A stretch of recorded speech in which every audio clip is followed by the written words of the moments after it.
Stay alert. We can't afford mistakes. Copy that. Movement on the ridge? Affirmative. Hold fire. Advance on my mark.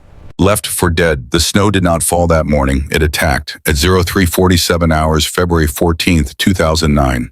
The Cascade Range became a wall of white moving at 60 miles an hour.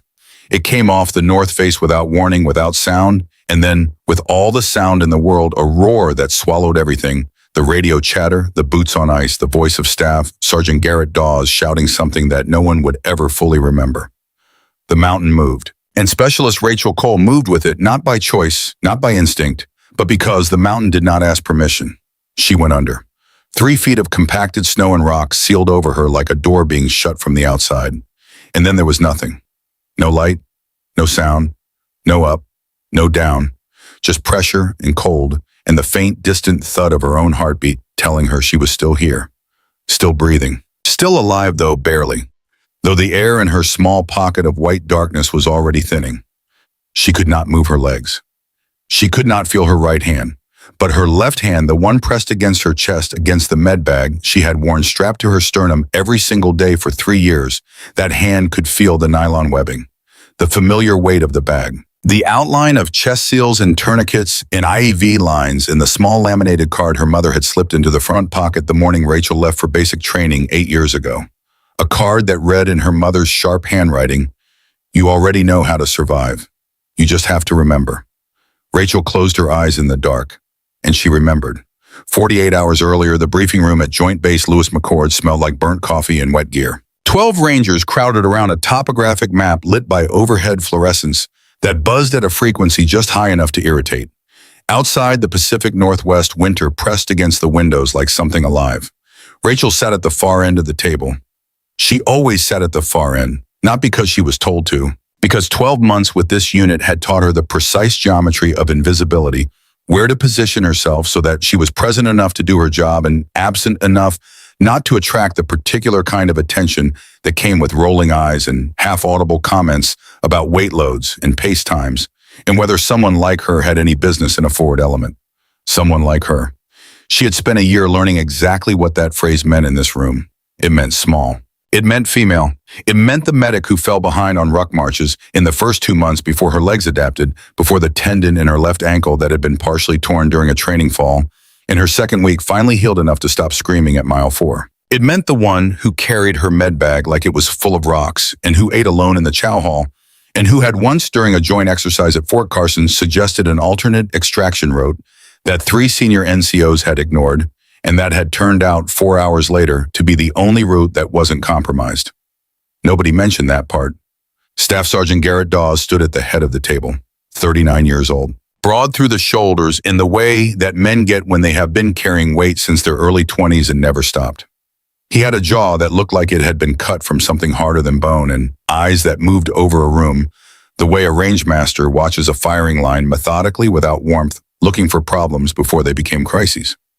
He was good at his job. He was very good at his job. And he had decided within the first week of Rachel's assignment to his unit that she was not. The mission brief was straightforward. A domestic militia group, well-armed, well-organized, with a disturbing familiarity with military tactics, had established a fortified position in the Cascade Range, approximately 14 miles from a decommissioned radar installation. 14 confirmed combatants. Possible weapons cache. Intelligence suggested a window of 60 hours before the group would move deeper into the range and become significantly harder to locate. The team would move up the mountain under cover of darkness. Neutralize the position. Secure the cache. Extract before first light. Rachel studied the topographic map while Dawes talked. She studied the north face. The contour lines there were compressed, tightly packed, indicating a severe gradient. The recent snowfall data she had pulled quietly on her own time from the National Weather Service station at Paradise Ranger Station showed a 12-inch accumulation over 48 hours on an already unstable base layer. The temperature had dropped 9 degrees in the last 6 hours. The angle of the north face was 38 degrees. She knew what those numbers meant. Her mother had taught her what those numbers meant before she was 10 years old. She raised her hand. Dawes did not look up from the map. Cole, the north face approach. The snowpack is what? Unstable. We've had significant accumulation on a weak base layer. The temperature drop tonight is going to... Cole. He said her name the second time the way a man shuts a cabinet. Not hard, not angry, just final. You're the medic. You keep the team alive if things go wrong. That is your job. The route is my job. We clear. The room did not go quiet because the room was already quiet in that particular way rooms go quiet when everyone is pretending very hard not to listen. Rachel lowered her hand. Yes, Sergeant. She wrote the snowpack data in the small notebook she kept in her left breast pocket. She wrote the temperature readings. She wrote the gradient angle. She did not know exactly why she wrote it down. Perhaps because her mother had taught her that the mountain does not care whether you listen to the warning. It only cares whether you were prepared. Master Sergeant Elliot Brace found her in the equipment bay at 2100 hours. He was 58 years old and he moved like a man who had learned over 3 decades of service to conserve everything. Motion words emotion, the way a long-distance runner conserves oxygen. His hands were the hands of someone who had spent years working with them in conditions that left marks. The knuckles were thickened. The palms were ridged with old callus. His voice when he spoke had the texture of gravel being shifted in a metal drum. Low, unhurried.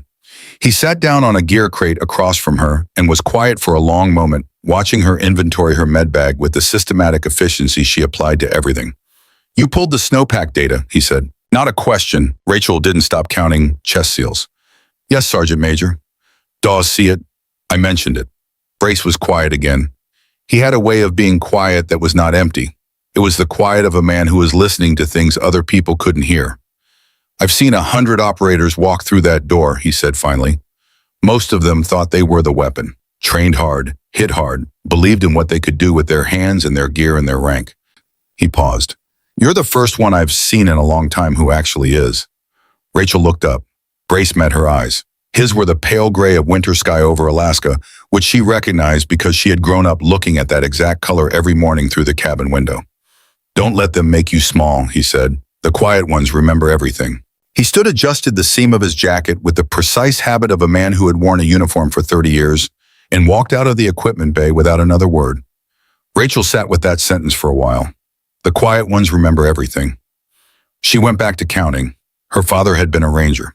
His name was Douglas Cole, and he had died in the Euphrates River Valley in March of 1991 during the final days of Operation Desert Storm, in a situation that the official record described as a tactical withdrawal under fire resulting in separation from unit.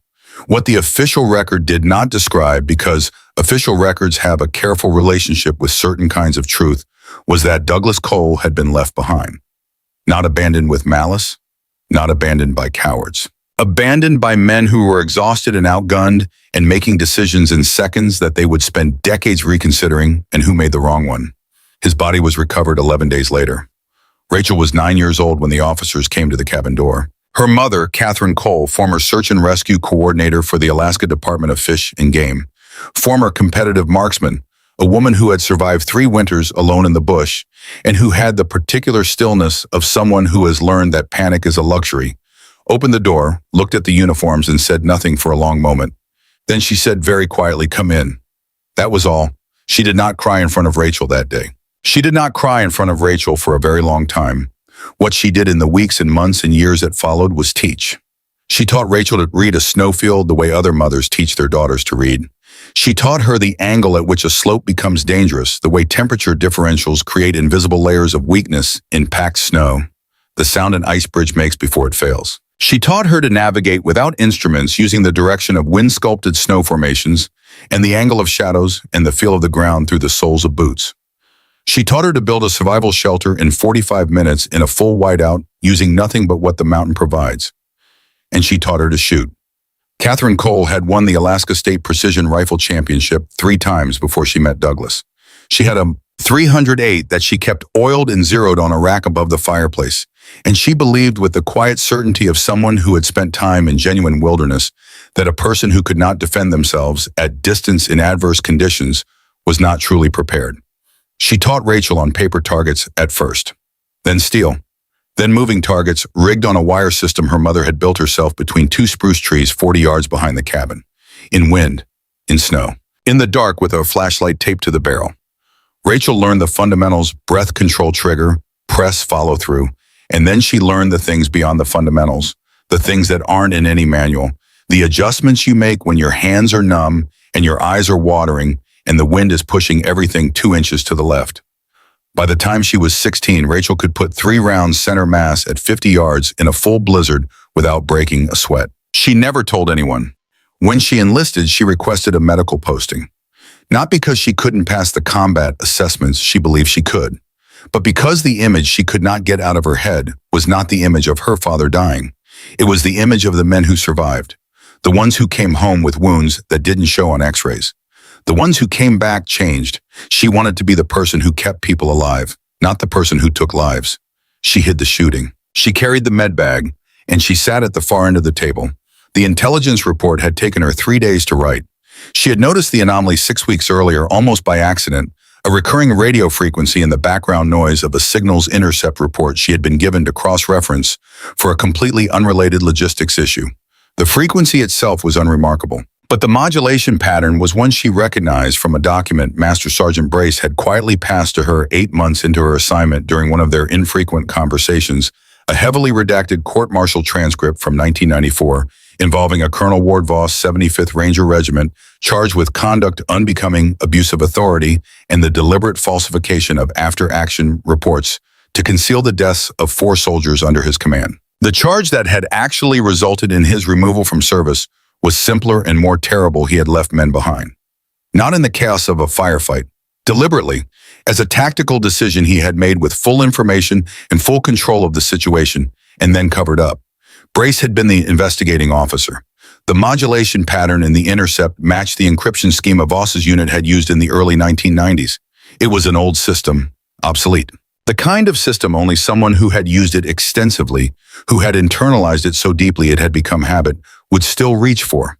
Rachel had written it all up, clearly, methodically, with supporting data attached. She submitted it through the standard intelligence reporting channel 48 hours before the mission brief. It was rejected at the first review level. No explanation, no follow-up. Rejected as non-actionable intelligence from an unverified source. She found out through the automated system notification. She sat with that for a while. She thought about going to Brace. She thought about what he would do, forwarded up his own chain, probably quietly the way he did everything. She thought about the time that would take in the mission timeline, and she decided to go on the mission and raise it again when they returned. That was the calculation she made. She would think about it later, whether it was the right one. The team moved out at 2200 hours. 12 Rangers in white and gray winter camouflage moving in single file up a ridgeline that the GPS said was navigable, and that the mountain which does not consult GPS had its own opinions about. The temperature at the trailhead was -22 Fahrenheit. By the time they reached the first elevation marker, it was -31. Rachel moved at the back of the column behind Private First Class Owen Dawes, 19 years old, the youngest member of the unit, Garrett Dawes' son, though this was a fact that existed officially nowhere and practically everywhere visible, in the way the staff sergeant's eyes tracked his son's position in the column with an attention he applied to nothing else. Owen had his father's jaw and his father's way of moving through terrain, but he did not yet have his father's stillness. He was still eager in a way that the mountains were not forgiving of. 3 miles up, Owen's right ankle turned on a concealed ice shelf beneath the snow. He caught himself. Didn't go down.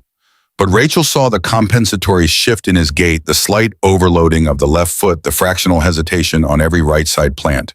She moved up beside him. Let me look at it during the next hold. He glanced at her with the expression of a 19-year-old who has been told by his father implicitly and repeatedly that this particular member of the unit is not to be relied upon. I'm good. You're favoring it.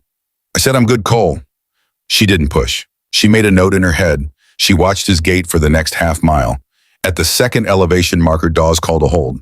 The team settled into the snow with the practiced efficiency of people who have done this many times. Rachel crouched beside Owen before he could object, unstrapped the gaiter on his right boot, and palpated the ankle in the 30 seconds of stillness before Dawes would move them again. Not broken, badly torqued. She taped it, regaitered the boot, and was back in position before the hold ended. Owen didn't say thank you. She didn't expect him to. The column moved again. They were 4 miles from the target position, still ascending the north face when the mountain spoke. It did not speak in words. It spoke in a sound that Rachel recognized from her childhood, a sound her mother had described to her once as the sound of a decision being made. A low, resonant percussion felt in the chest before it was heard with the ears. The vibration of something massive beginning to move. Rachel was checking Owen's gate again. She had positioned herself at the rear of the column specifically to keep watching it when she heard the sound and looked up. The north face was coming down. She saw it for approximately 1 second before it reached her. A wall of white 3 stories high, moving with the soundless, inexorable speed of something that has no interest in obstacles. She turned to run. The snow was faster. It hit her from behind like the end of the world, and she went down into the dark. She did not lose consciousness. That was the first thing she understood in the first few seconds of being buried. She was alive. She was upright mostly or close to it. She had approximately 18 inches of airspace around her upper body from the compression resistance of her gear and the way she had instinctively brought her arms up across her face as the wave hit a technique her mother had shown her when she was 11 from avalanche survival guides that most people never expected to need. She needed it. The cold was immediately total. Not the cold of standing in winter air, which the body can negotiate with movement and insulation. This was the cold of being sealed inside something that is trying to absorb your heat and use it to become ice around you. Her breath fogged in the small, dark space. She had perhaps 20 minutes before her core temperature began to drop in earnest. She heard voices, muffled, far above. Or perhaps not far, perhaps just on the other side of 3 feet of packed snow, which might as well be on the other side of the world. She heard Dawes. Cole, do you copy? She tried to answer. The compression on her chest was enough that shouting was not possible. She managed a sound, not words, a sound. The voices continued above her, and she could not make out the words for a long moment, only the tone, the compressed urgency of men making rapid calculations in bad conditions. Then a single phrase separated itself from the noise with the clarity of something said loudly and with finality. Bennett is KIA. We move now. Not her name. He had said the wrong name, and for a moment she almost focused on the absurdity of it, the way the mind reaches for irrelevancies in crisis. She had worked alongside this man for a year, a full year, and in the moment of writing her off, he could not produce her name. Then another voice, Pruitt. She recognized his cadence. Sergeant, we can't just Pruitt. That is an order. A silence. Then the sound of boots, moving away. Rachel lay in the dark and listened to the sound of her team leaving, and she felt something that was not quite fear, and not quite anger, and not quite grief, but contained elements of all three. She felt it for exactly 4 seconds. She counted them. Her mother had taught her that too, that in a survival situation you are allowed a specific amount of time for the human response before you set it aside and begin working the problem. 4 seconds, not because the feeling isn't real, but because the feeling will not dig you out. Then she started digging. Her left hand moved first. She worked her fingers through the packed snow by millimeters, feeling for the angle that offered least resistance. Her right hand came free of whatever had pinned it and joined the effort. She did not try to create a tunnel. She created a channel, a gradual loosening of the column of snow above her, working upward by feel by the way the density changed above her hands, by the understanding that snow that has been falling for less than 2 hours has not yet fully consolidated and can be worked with patience and methodical pressure. She worked for 3 minutes. Her lungs were burning from the thin air when her left hand broke through the surface and felt the open cold of the night above. She pulled herself out into the dark. She was kneeling in snow to her waist, gasping the frozen air entering her lungs, like drinking from a mountain stream, painful, shocking, clarifying. Her hands were bleeding where the nails had torn. The blood was already beginning to freeze at the edges of the wounds, dark and thick against the snow. She looked at where her team had been, boot prints in the snow already beginning to fill. Moving east, moving away from her, she did not call after them. She sat in the snow for a moment and breathed, and the frozen air did what it has always done in the Cascade Range. It moved around her with complete indifference, neither hostile nor welcoming. Just present, just cold, just the mountain being what it is. She checked herself. Medbag still strapped to her chest, sealed functional. Radio smashed. The housing had cracked at some point in the compression, and the internal components were dark. Primary rifle gone. Somewhere in the debris field under feet of snow, she did not have time to excavate. Sidearm present. The M17 was still holstered at her hip, the retention strap intact. She drew it, checked the chamber, counted. 13 rounds. She holstered it.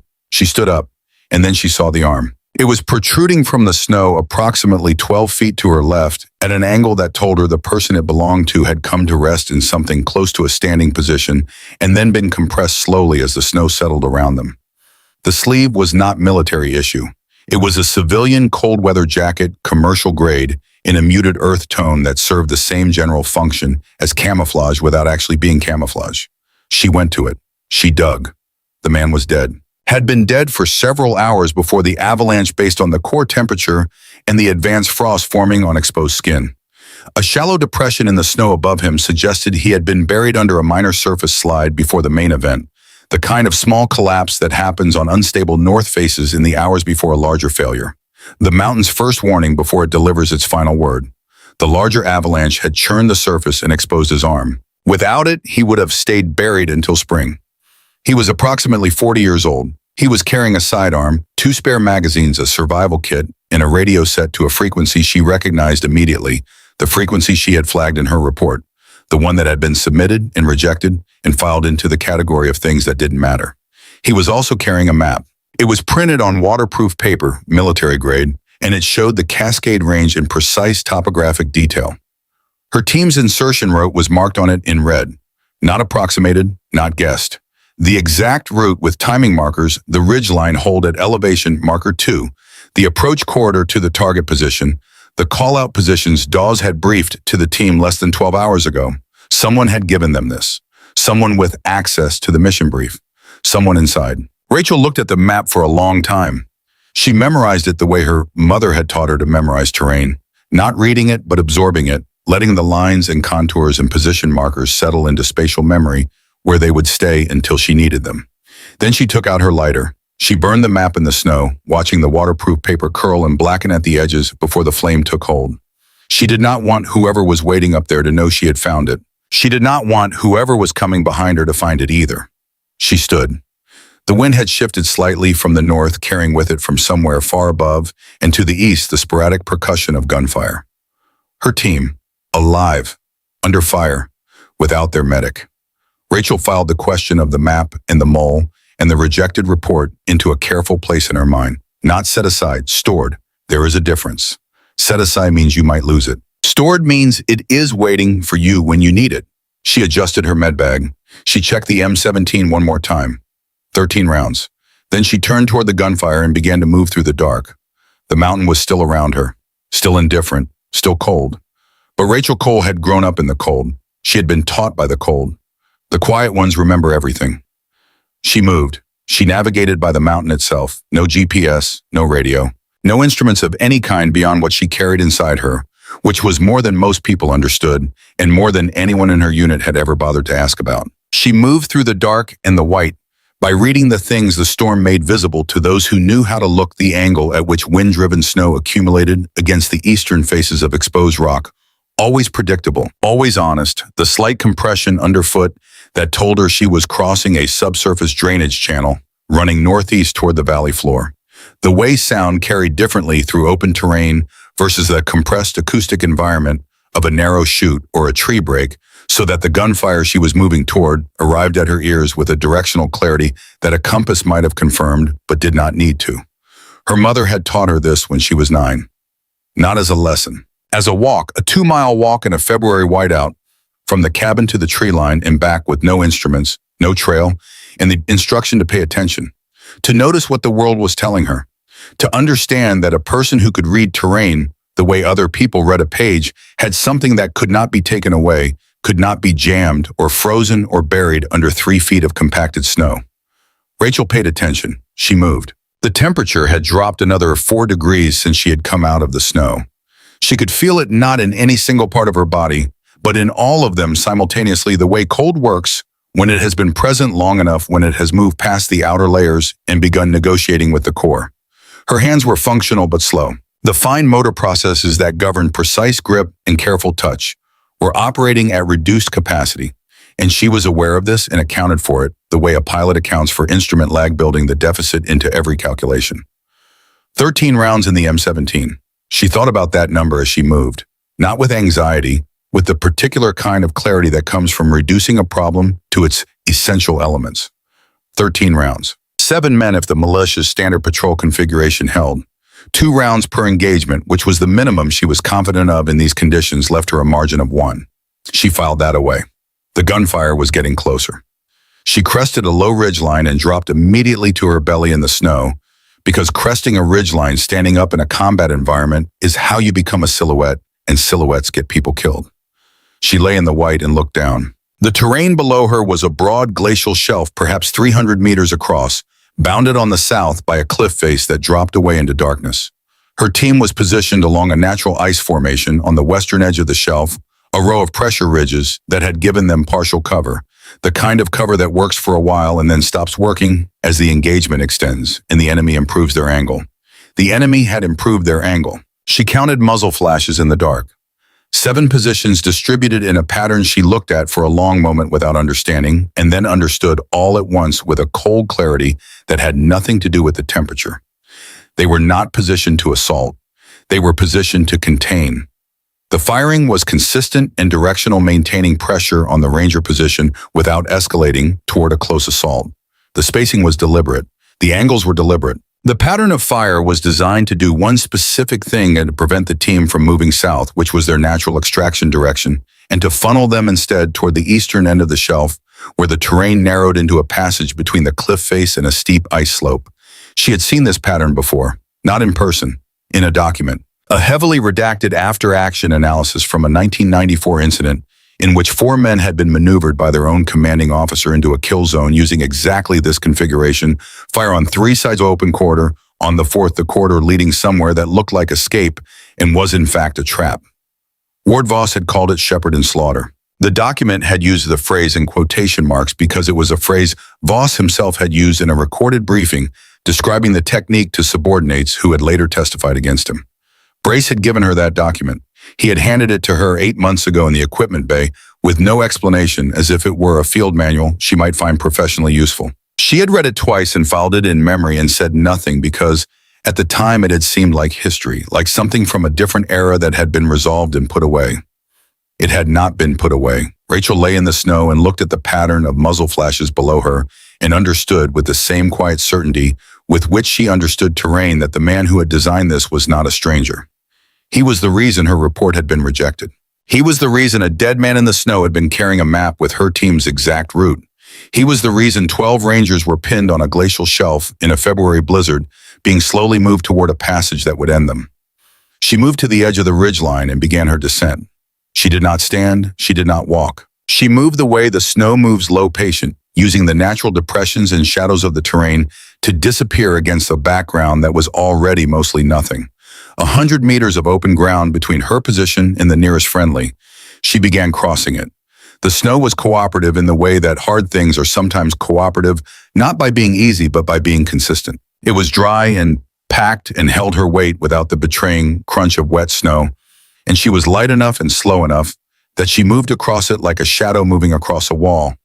Enemy rounds snapped overhead and to the left, but they were shooting at the Rangers behind the ice formations, not at her, and she used the noise of those rounds to cover the small sounds of her own movement. It took 15 minutes to cross 100 meters. She reached the first figure lying in the snow 8 feet from the eastern edge of the Ranger position, face down, unmoving in a depression that had probably saved his life by putting him below the angle of the incoming fire. She touched his shoulder. He turned his head and looked at her, and his face in the pale ambient light of the blizzard was the face of a man who had been told by reality to update his expectations. It was Ferris. Wade Ferris, 26 years old corporal, the quietest member of the unit, not quiet in the way Rachel was quiet, not the quiet of someone who had chosen invisibility as a strategy, but quiet in the way of someone who had something to hide. She had noticed this about him from the first month, the way his eyes moved slightly ahead of neutral, when certain topics came up, the way he positioned himself near communications equipment during mission briefs with an attention that was not quite casual. She had noted it. She had not known what to do with it. Now she pulled back his jacket and saw the injury, a penetrating chest wound, on the right side approximately 2 centimeters in diameter, the kind of wound that a chest seal exists specifically to address, because without one, every breath he took was drawing air through the wound instead of through his airway, and the lung on that side was collapsing slowly and would finish collapsing in the next few minutes. She went to work. She cleaned the wound with what she had, not much, not enough, but enough, and positioned the chest seal and pressed it home and felt the immediate change in his breathing, the small mechanical correction of a system that had been failing and was now being given a chance to stabilize. Ferris's eyes tracked her through the whole process. She was reaching to tape the seal when she saw it. His jacket sleeve had ridden up during the process of her treating him, and his right wrist was visible above the edge of his glove, and on the pale skin of his inner wrist in blue ink that had faded slightly from sweat and cold but was still entirely legible, was a series of letters and numbers that she recognized, a frequency designation, the specific frequency she had flagged in her report, the one from the intercept, the one that had been rejected as non-actionable. It was written in the shorthand that radio operators use as memory aids because frequency designations are long and human memory is fallible. And if you are going to be using a specific frequency repeatedly over a period of time, you write it somewhere you can find it quickly. Rachel looked at the notation on Wade Ferris's wrist for 1 second. Then she looked at his face. He was watching her. His expression did not change, but something behind his eyes changed, the specific change that occurred. Hers when a person realizes that the thing they believed was hidden has been seen. He knew that she knew. She could see him knowing it. He said very quietly, the words almost lost in the noise of the storm and the gunfire. "You weren't supposed to survive." Rachel held his gaze for a moment. Then she pressed a length of medical tape across the top of the chest seal to reinforce it, checked his respiratory rate, and moved. She did not leave him. She had stabilized him. He was alive. Her job was to keep him that way, and the fact that he had participated in an operation designed to kill her team did not change the job. This was not a decision she had to make. It was something already decided, settled years ago in a cabin in Alaska by a woman who believed that the measure of a person is what they do when doing the right thing costs them something. She moved to the next casualty, Kowalski. Danny Kowalski, 23 years old, the young private whose ankle she had been checking when the avalanche hit. He was conscious but non-functional, the specific non-function of a body that has been cold for too long and has begun the metabolic retreat that precedes shutdown. His skin was the color of old wax. His responses were slow and imprecise. She wrapped him in an emergency thermal blanket from the med bag, the reflective kind that looks fragile and is not, and started an IV line in his right arm, the process of placing the needle taking longer than it should have because both her hands and his veins were responding to the cold in unhelpful ways. She got it. The IV went in, she secured it, and moved. The other two casualties were less critical, but still needed attention. A graze wound on one man's upper arm that had bled significantly, a possible fracture in another man's left wrist from the fall during the avalanche. She addressed both with the focused efficiency of someone who had trained for exactly this, treating trauma in field conditions under fire. She was taping the wrist fracture when she heard a sound behind her that was not the wind and not the gunfire. She turned. Garrett Dawes was looking at her. He was approximately 4 feet away, having moved from his position behind the ice formation in the momentary lull created by the Rangers' return fire, and he was looking at her with an expression she had no easy category for. His face had gone the color of the snow around them. His mouth was open slightly, not in preparation for speech, but in the involuntary way of a man whose respiratory system has received information his mind is still processing. He stopped, swallowed. "You're supposed to be." "I know what you think I am," Rachel said. Her voice was level, not cold, not warm level, the voice of someone who has moved past the emotional content of a situation and is operating on what the situation requires. "Give me cover. I have 2 more to check." He did not move for a moment. She held his eyes. Something shifted in him. Not a decision exactly, more like a surrender to the reality in front of him, which had refused to cooperate with the reality he had constructed. He turned, moved back to the ice formation, and said something to the Rangers near him that she couldn't fully hear, but that resulted in a sustained burst of suppressing fire toward the eastern end of the shelf. She finished with the wrist fracture. She moved back to Ferris, checked his breathing. Improved. Not good. Improved. She moved to Owen. He was behind the ice formation on the northern end of the Ranger position, partly sheltered by the bulk of a pressure ridge, and when she reached him, she understood immediately why Garrett Dawes had looked the way he had looked. The head trauma was significant. Owen had struck something during the avalanche, rock or ice, impossible to say which, and the left side of his head showed the swelling and discoloration of a serious impact. He was unconscious. His breathing was regular but shallow. His pupils, when she checked them with her small flashlight, were unequal. One contracted normally, one sluggish and slow. She stabilized his neck. She checked his airway. She positioned him carefully and covered him with a second thermal blanket. There was nothing more she could do for him here. What he needed was a neurosurgeon and a CT scanner and a hospital, none of which were present on a glacial shelf in the Cascades at 4 a.m. What she could do was keep him alive until they reached something that could provide those things. She heard Dawes come up behind her. He stood over his son and did not speak. She watched his jaw work once, the muscle in his cheek contracting and releasing, and she understood that she was watching a man confront the specific arithmetic of command, the calculation you make when personal stakes and operational stakes occupy the same space, and you have to find a way to function through the intersection. She gave him 3 seconds. Then she said, "He's alive, head trauma. He needs extraction within 90 minutes or the intracranial pressure becomes critical." She let that land. "I need you to listen to me about where we are and what's happening." She told him. She told him about the firing pattern and what it meant. She told him about Shepard and Slaughter and the court-martial transcript and Ward Voss and the technique that had been used in 1994 and was being used again right now on this shelf in the dark. She showed him the frequency notation she had written in her notebook the night she first flagged the anomaly, and she told him about the notation she had found on Ferris's wrist. She told him about her report rejected 48 hours ago, without explanation. And then, she said, first the map on the dead scout had our exact insertion route timestamped before our mission brief. Someone gave them our route. She watched his face. Second, the frequency on Ferris's wrist matches Voss's old unit codes from the 1994 files, which I can produce in full when we return to base. Third, every firing position out there is oriented to funnel us east toward that passage. They want prisoners, not bodies. Dawes was quiet. The gunfire continued around them, the steady rhythm of a maintained perimeter. And in the pauses between rounds, she could hear the wind, and in the pauses between the wind, she could hear Owen breathing. "What's the route?" Dawes said. "North face, the ice chute at the 2 o'clock position from our current location." He frowned. "That chute is suicide." Rachel held his gaze. "So was leaving me behind," she said. "I'm still here." She let that settle for one beat, no more. "Trust me or don't, but your son has 85 minutes. Garrett Dawes looked at her for a moment longer, then he nodded. One nod. "The kind that means I have made a decision and I will not revisit it." "We follow Cole," he said. "Move out." They moved in a configuration she organized herself not with rank, but with logic. 2 rangers per litter for the wounded who could not walk. Kowalski assisted between 2 men. Ferris on a litter improvised from webbing and tent poles from the emergency cache. Owen on the most stable litter carried by the 2 largest men in the unit with instructions from Rachel delivered in the tone of someone who is not making requests. Dawes covered the rear. Rachel led. She moved them toward the north face using the blizzard itself as concealment. The same storm that had buried her was now obscuring their movement from the militia positions. The enemy was still firing at the location they had vacated, rounds striking the ice formations they were no longer behind.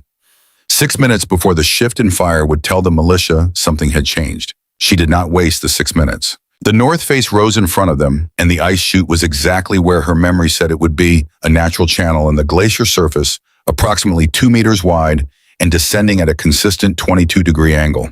Not safe in any ordinary sense, safe in the specific sense of being navigable by people with the right training and no other options.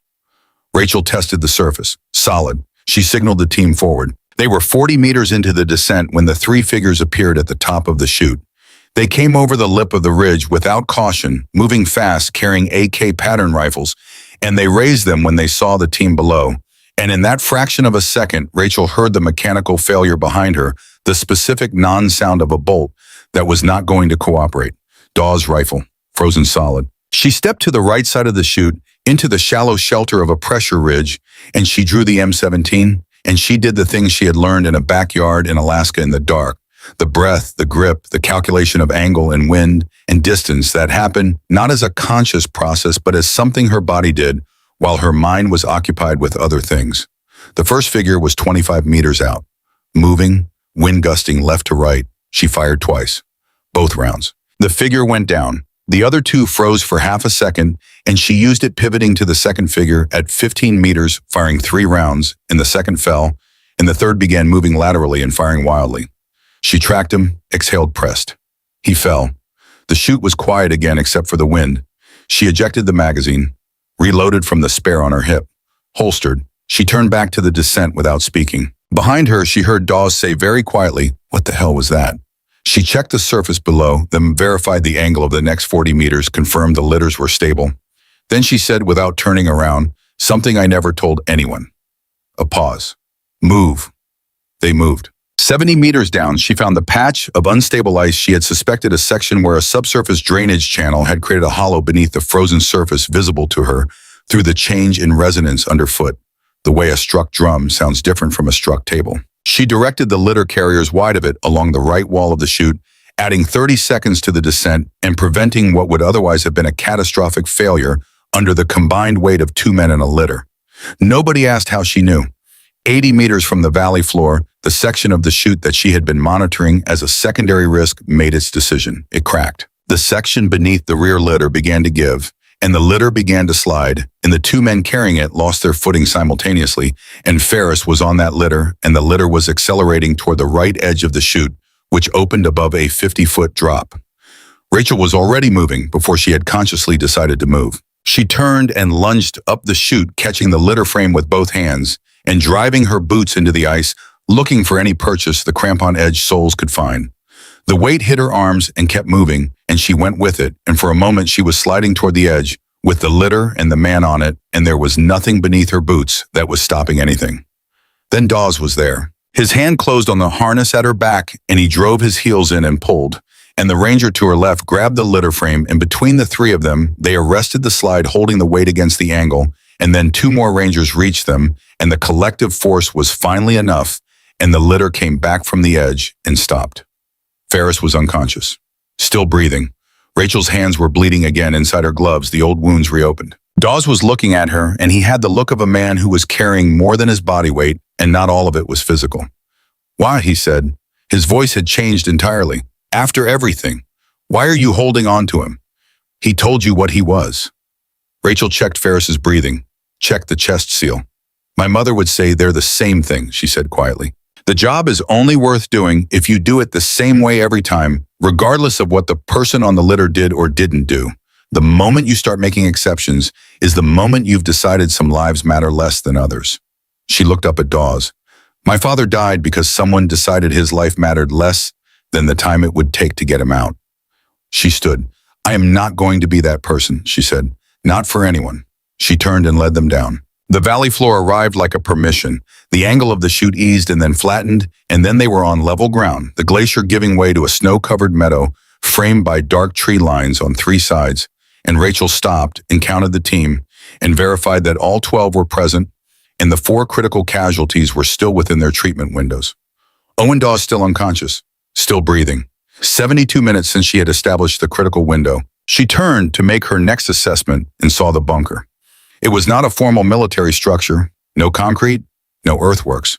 It was a survival shelter built into the natural terrain, compressed snow reinforced with timber, from the tree line with a slit window facing the approach from the north, covered in white tarpaulin over a dark base structure invisible from altitude, built by someone who knew how to build things that could not be seen. The 4 figures came out of it at the same moment the first ranger saw it. They came out fast in a spread formation that covered the full width of the open ground, carrying rifles moving with the economy of trained and prepared men. They had been positioned here specifically. The valley floor extraction route had been anticipated. The team was in the open. No cover. Carrying wounded. Dawes shouted, "Contact front!" There was nowhere to go. Rachel dropped the med bag. She drew the M17 and went left. She heard Dawes behind her. "Cole, no." She was already inside the blizzard. She moved low, using the natural rise at the meadow's edge as a guide for her flanking approach, moving fast and keeping the position of the bunker's entry points fixed in her spatial memory, counting steps, maintaining the angle that would bring her to the eastern flank of the militia position without crossing the Rangers' field of fire. The militia was focused on the main group. She came up on the flank at 8 meters and fired. The first figure dropped. She was already pivoting, acquiring the second pressing, and the second fell, and the third and fourth turned toward her new position, which was already vacated. She had moved 2 steps left the moment she fired, and they sent rounds into the snow where she had been. She came up in a different position, 7 meters direct front. She pressed the trigger twice. The slide locked back, empty. She dropped the magazine, reloaded with fingers operating at 40% of normal capacity, feeling the magazine click home by muscle memory rather than sensation chambered around. The remaining figure was 4 meters away and moving toward her. She fired twice. He went down. The meadow was quiet. She stood in the snow for a moment with the pistol raised and her breathing loud in her own ears and nothing else moving in the white field around her. Then she walked back to the team, picked up the med bag, and went to the bunker. Inside, survival cache, ammunition, radio equipment, and on the small folding table, a laptop computer in a military-grade case, partially open screen, still active. The screen showed an email client. The most recent draft in the outbox was addressed to a distribution list she did not recognize. The signature at the bottom was a single initial. V. She looked at it for a long time. Then she carefully closed the laptop, disconnected it from the portable power supply, and put it in her med bag. Dawes appeared in the entry behind her. She turned and held up the laptop. Whoever provided our route was communicating through this system. The outbox has a draft signed in V. She held his eyes. This is the evidence chain. This and Ferris and my original report in the Scout's route map, which I have memorized and can reproduce in full. Dawes looked at the laptop, then at her. You burned the map, he said slowly. Up on the ridge, you already knew you'd need to remember it. Yes. He was quiet for a long moment. You knew all of this, before we even moved out. I suspected. I didn't have confirmation until tonight. She paused. I filed the report. It was rejected. I should have done more than file it. He said nothing. She looked past him at the meadow at the shapes of men she had been treating for an hour in conditions designed to kill them. I need your backup radio, she said. Owen is at 78 minutes. Dawes reached to his kit without hesitation and handed it over. She keyed it. This is Ranger Med Cascade Range Sector Grid follows. She read the coordinates from memory. 4 critical casualties, 1 additional wounded, requesting immediate medevac. A pause on the other end, static. Then a voice tired and slightly disbelieving. Cole, we have you listed as KIA. Rachel looked at the dark tree line at the edge of the meadow, at the snow falling past it steady and indifferent. Yeah, she said. Send the birds anyway. The helicopters came in low. They came in under the cloud ceiling with their lights off, navigating by instrument and the coordinates Rachel had given them, and she heard them before she saw them. The percussion of rotor blades compressing cold air, the closest thing to grace that the Cascade Range had offered all night. She had marked the landing zone herself in the 18 minutes between the radio contact and the ET, walking the perimeter of the meadow and verifying surface consistency, placing chemical light sticks at the corners at angles visible from above, but not from the ridge to the north. She had done this while monitoring 4 critical patients. The first helicopter settled onto the marked surface. The crew chief was out before the skids had fully taken the weight, moving toward her with the efficiency of someone who knows that every second on the ground in a hostile area is a second the situation can change. He reached her, looked at the litters, looked at the IV lines and the chest seals in the cervical stabilization on Owen's neck. Who did all this? I did, Rachel said. He looked at her for a moment at the blood on her gloves at the med bag opened and resealed so many times the zipper pull had worn smooth at the way she was standing in conditions designed to prevent standing. Then he said quietly, whoever did this in a blizzard is a damn miracle worker. Rachel did not answer. She was watching Owen's pupils. They loaded the 4 critical casualties first. Owen went on the first helicopter with Rachel beside him, her hand on the cervical stabilization collar she had maintained for 72 minutes while simultaneously doing everything else. She gave the flight medic a full handoff, GCS score pupil response time of injury mechanism, interventions, current vitals, the 90-minute window, and the 72 minutes elapsed. Garrett Dawes came on last. He sat across from his son's litter for the entirety of the flight and did not look away once. Rachel sat between them and monitored vitals and thought about the laptop and the chain of evidence and what it would mean when she placed it on the right table. She thought about Brace, about what he had given her and why, and whether he had known not the specifics but known in the way that experienced men sometimes know things. The way that 30 years in an institution teaches you its patterns and its pathologies and the particular way it tends to repeat its failures. She thought about a man who had handed her a court-martial transcript 8 months ago with no explanation, as if it were a field manual she might find professionally useful. She thought he had known. The helicopter banked south and the mountains fell away below them into the dark. Ferris was conscious when they landed at Madigan Army Medical Center. He had been conscious for most of the flight, lying still with the particular stillness of a man who understands he is in a specific kind of trouble. When the ground crews came to transfer the litters, Rachel stepped close to him. Not threatening, not confrontational. She simply stood where he could see her clearly, and she held his gaze, and then she said to the MP who had been waiting on the tarmac, "This one needs to be secured before transfer to the surgical ward." Ferris closed his eyes. The MP moved. Rachel stepped back and watched them take him, and she felt not satisfaction, not triumph, not vindication, but something quieter. The feeling of a system working the way it was designed to work, imperfectly and with friction, but working. She had handed it over. What happened next was not hers to carry. The debrief began at 0900 hours in a conference room at Joint Base Lewis McChord. Garrett Dawes spoke first. He sat at the table in his field uniform, which he had not changed, and he told the truth. He said he had assessed Rachel as KIA without confirmation. He said he had ordered the team to move. He said Pruitt had objected, and he had overridden it. He said all of this without qualification, without the softening language that after-action reports sometimes acquire when the people writing them are most accountable for the outcomes described. He said I left her behind. The room was quiet in the specific way of rooms where people are witnessing something unusual. Then they called Rachel in. She had cleaned up, changed uniforms. The wounds on her hands were properly dressed. She had slept 4 hours on a medical cot, the total sleep of a body that has been operating past its sustainable limits and has finally been given permission to stop. She sat across from Colonel Hugh Mercer, 61 years old, with the face of a man who had spent 4 decades evaluating situations and people and had developed a high tolerance for complexity and a low tolerance for waste. He confirmed the events of the night, the KIA assessment, the self-extraction, the trauma care, the extraction, wrote the 7 enemy combatants. Then he said, "Why did you go back for MBA specialist after what Staff Sergeant Dawes had done?" Rachel thought about the question for a moment. She had known the answer since she was 9 years old, standing in a cabin in Fairbanks, watching her mother open a door and understand what the uniforms meant. "Because they needed me, sir." She paused. "And because my father died waiting for someone to make that same choice. I was not going to be the person who made him wait for nothing." The room was quiet. Mercer looked at her for a long moment. Then he stood. She placed the laptop on the table. She placed beside it the handwritten reproduction of the map, every route marker, every timing notation, every grid reference rendered in her precise small handwriting from memory. She placed beside the map a copy of her original intelligence report, retrieved from the automated system where it had sat since its rejection, timestamped 48 hours before the mission. She told them about Brace, about the court-martial transcript, about Voss and Shepard and Slaughter, and the pattern she had recognized on the glacial shelf at 4 a.m. Mercer looked at the evidence arranged in front of him for a long time. Then he said to Specialist Cole, "You are being recommended for the Silver Star." The digital forensics team completed their analysis of the laptop on the 6th day. Their report was 43 pages.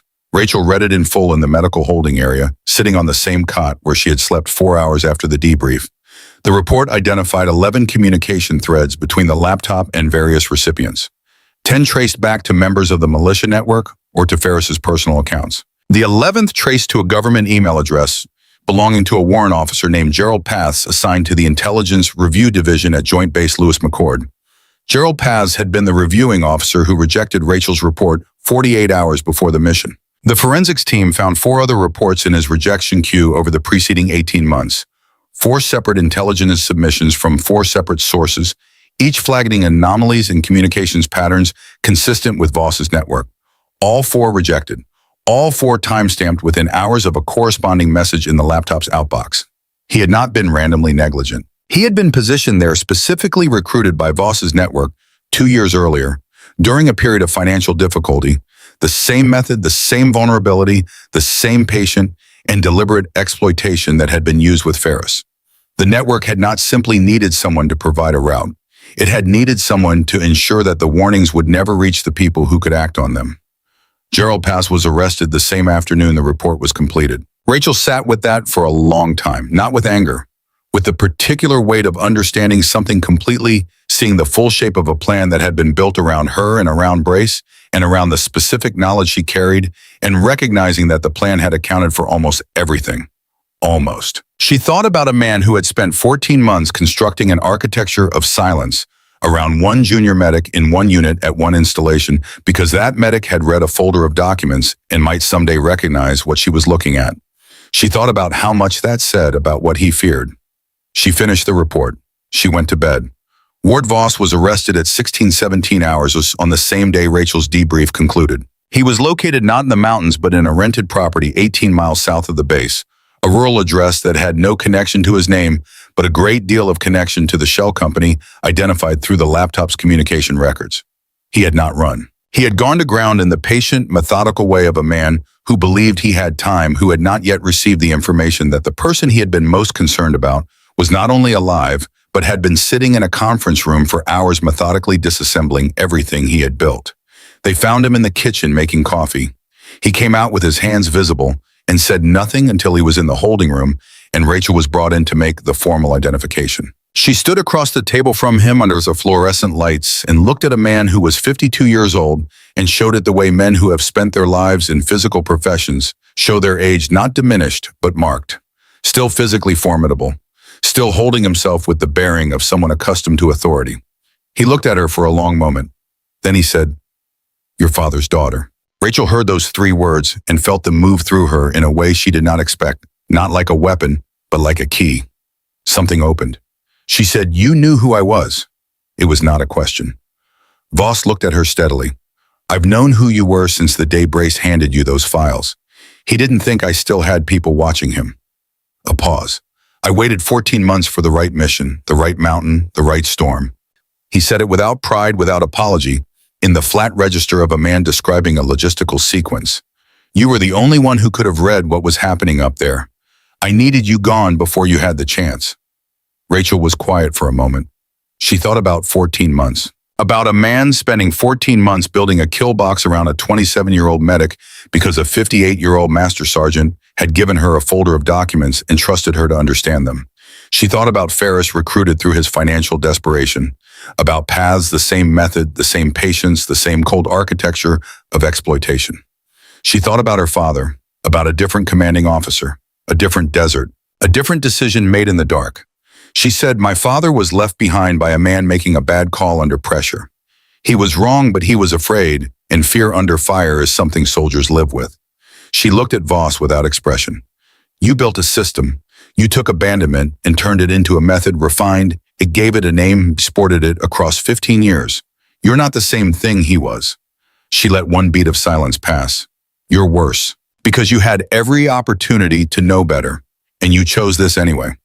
Voss said nothing. The fluorescent light buzzed above them at a frequency just high enough to irritate. "That's the identification," Rachel said to the agent behind her. "That's him." She walked out without looking back. Elliot Brace was in the hallway outside the conference room when she came out. He was standing the way he always stood still, conserving present, in the particular way of someone who has learned to occupy space without imposing on it. He looked at her. She looked at him. Neither of them spoke for a moment. Then he said, "The report was forwarded up the chain before it was rejected. I got confirmation of the forward before we moved out. I should have pushed harder." "So should I," Rachel said. Another silence. Outside the building, the February light was pale and flat and indifferent to everything that had happened in the last several days. "The court-martial files," Rachel said. "You gave them to me 8 months ago." "Yes." "You knew." Brace looked at her steadily. "I knew Voss was building something. I'd been hearing fragments for 2 years, the kind of fragments that don't add up to anything you can put in a report and have taken seriously without more. I knew he had contacts in the unit. I didn't know who." He paused. "I knew that if anything happened, the person I'd given those files to would be the only one who'd recognize what was happening in time to do something about it." Rachel heard that. She stood with it for a moment, understanding what he was saying and what it cost him to say it. He had trusted her, not with rank, not with authority, with information. And she had not known she was being trusted. She had simply read the files and filed them in memory and gone on doing her job. "The quiet ones remember everything," she said. Brace looked at her for a long moment. Then he nodded once and walked away down the hall. Wade Ferris entered a cooperation agreement 4 days after his arrest. He provided a full accounting of his communications with the Voss network, the timeline of his recruitment, which had begun 14 months earlier during a period of financial difficulty that Voss's organization had identified and exploited with patient, deliberate professionalism, and the specific information he had passed, including the mission brief and the insertion route. He was asked at one point whether he had been aware that the avalanche had been induced. He was quiet for a long moment. Then he said, "I was told it was a natural event that created an opportunity." The investigator said, "And you believe that?" Ferris looked at the table. "I told myself I did." The night after Ferris's testimony, Rachel sat in the mess hall with a cup of coffee that had gone cold while she was thinking, and she thought about a 26-year-old man who had made a series of decisions that led him to a holding facility waiting for sentencing, and she thought about the point at which any of those decisions could have gone differently, and she thought about what she would have done in his situation. She did not arrive at a comfortable answer. She drank the cold coffee. She went to bed. The Silver Star ceremony was held on a Thursday morning in the main parade ground in weather that had softened to something that could be described generously as merely cold, rather than aggressively cold. The sky was the pale gray of winter sky over Alaska, which she noticed and filed away as the kind of coincidence that is probably not a coincidence, but simply the way the mind finds pattern in available material when it is paying attention. The battalion assembled. Colonel Mercer read the citation. The citation described in the formal and somewhat compressed language that official citations use what had happened on the Cascade Range on the night of February 14, 2009. It described the avalanche and the assessment of KYA and the self-extraction. It described the single-handed approach across 100 meters of open ground under fire. It described the trauma care administered to 4 critical casualties under combat conditions. It described the tactical analysis that identified the shepherd and slaughter pattern and led to the alternate extraction route. It described the 3 combatants neutralized in the ice chute and the 4 neutralized at the valley floor. It used the word valor 7 times. Rachel stood at attention and heard it and felt the strange distance that exists between a formal description of events and the events themselves, the gap between words on a page and the cold, the weight of the med bag, the 14 minutes her frozen fingers had needed to start an IV line, the sound of the litter sliding toward the edge, the way the 3rd figure in the chute had dropped and the chute had gone quiet. The citation did not describe the smell of the snow or the way her father's face had come to her in the dark under 3 feet of ice. It did not describe the 4 seconds she had given herself to feel what needed to be felt before she started digging. It did not describe what it was to lie in the dark and hear the sound of boots walking away and to choose in that moment who you were going to be. Those things were not in the citation. They did not need to be. She knew them. Mercer pinned the medal to her uniform. He stepped back and looked at her, and she saw in his face the expression of someone who has spent 4 decades evaluating people and is in this moment content with the evaluation. She saluted. He returned it. The ceremony ended with the economy of military occasions, the compact acknowledgement of something significant, and then the return to the ongoing work. She was walking toward the edge of the parade ground when she heard him behind her. Garrett Dawes. She stopped but did not turn immediately.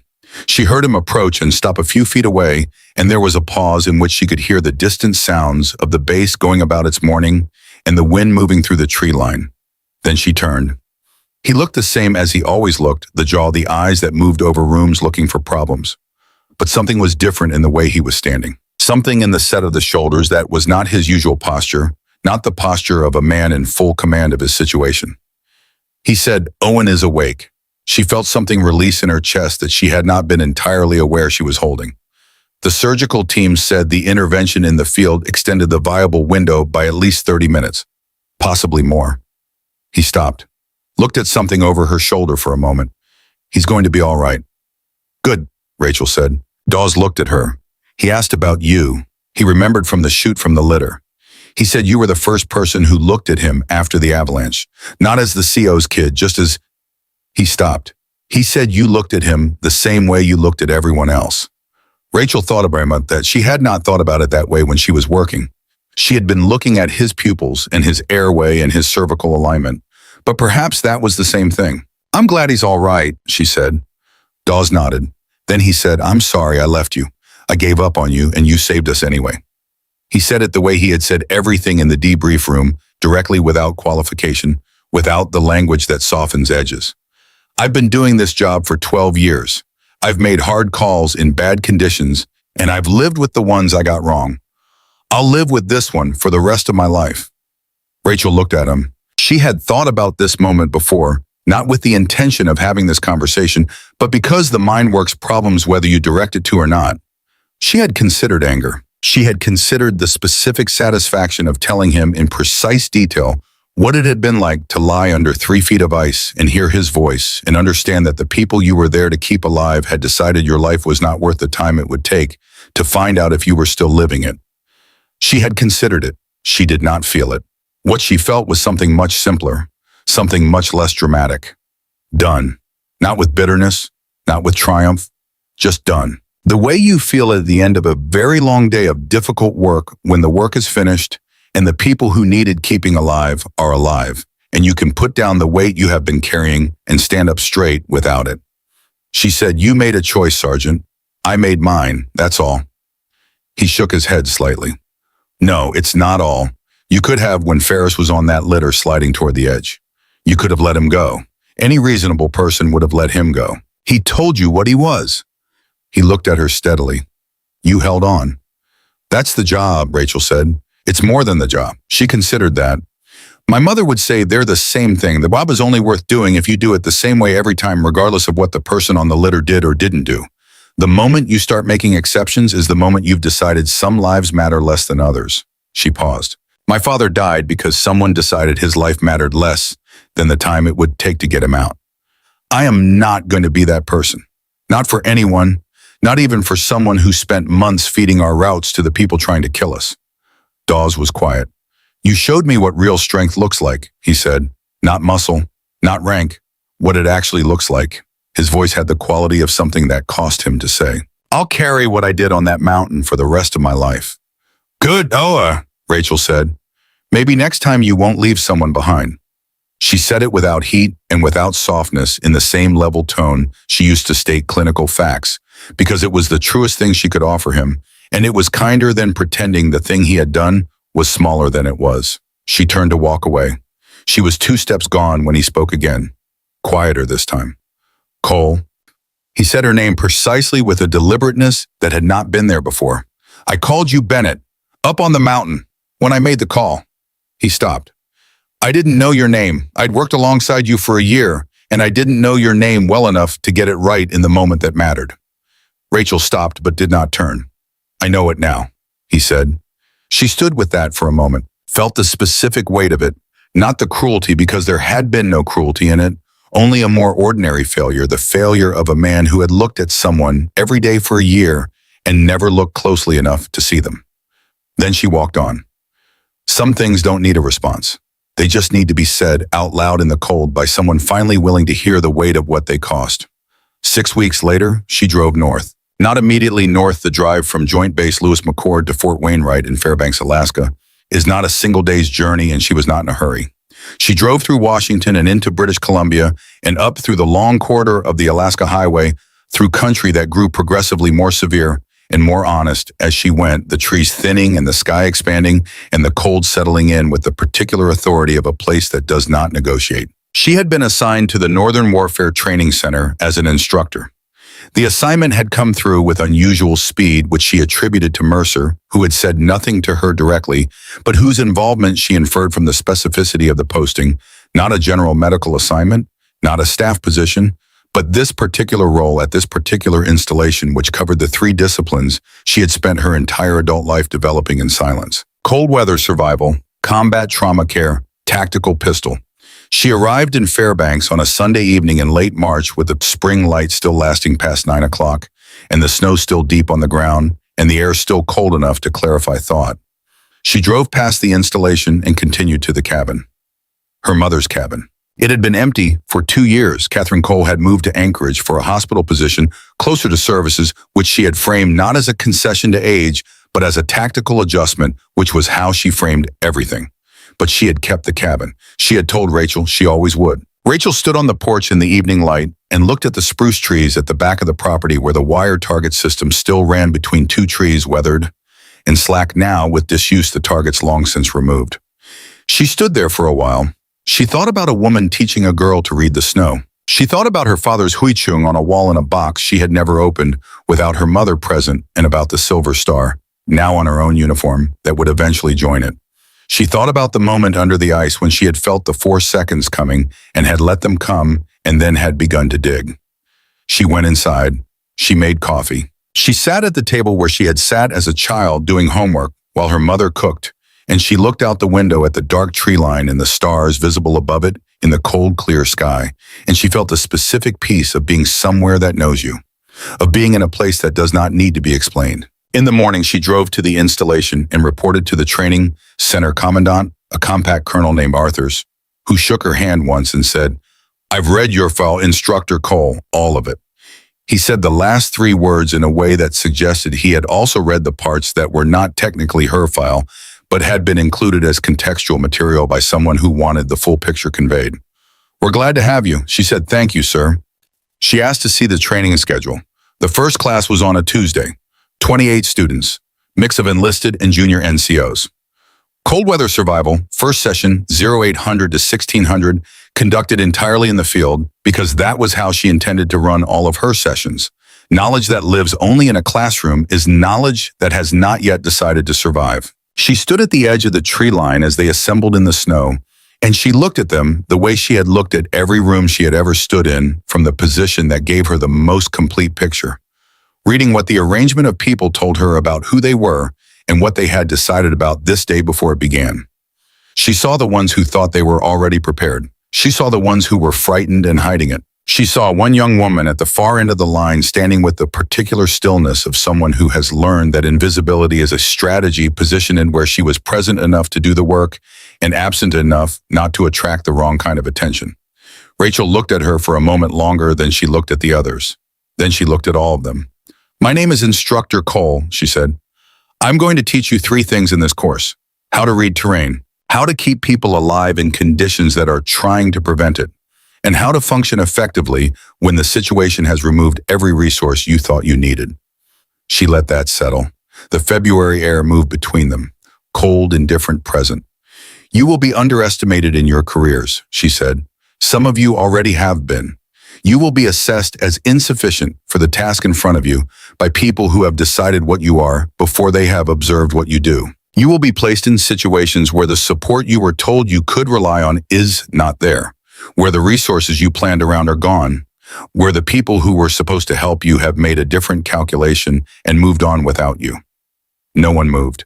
What you do in that moment is the only thing that matters, not your rank, not your assessment scores, not what anyone in any room has decided about you based on information that has nothing to do with what you are actually capable of. She paused. What you do, in that moment, when there is no one coming.